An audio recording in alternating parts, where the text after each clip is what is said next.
Hi everyone, আজকে 16ই September, কালকে 17ই September. কালকে সবাই জানি কালকে বিশ্বকর্মা পুজো প্লাস ভাদ্র মাসে সংক্রান্তি সংক্রান্তি মনসা পুজো।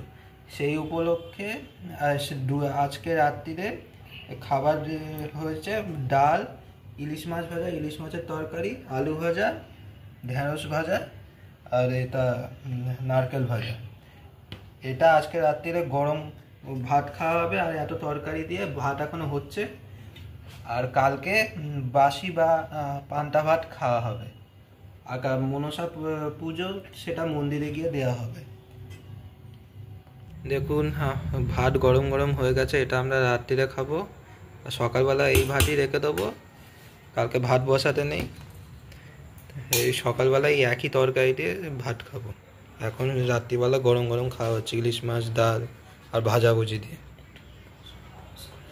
দেখুন, এত ভাজাভুজি দিয়ে, মাছ ভাজা, নারকেল ভাজা আর এই ডাল দিয়ে খাওয়া হবে। আর ঢ্যাঁড়স ভাজা দিয়ে। ভাত এখনো অনেক গরম আছে আর এই ডালটা দিয়ে খাবো এখন। কালকে এই ভাতই রেখে দেবো, বাসি ভাত খাবো। ভালো হয়েছে, ধন্যবাদ।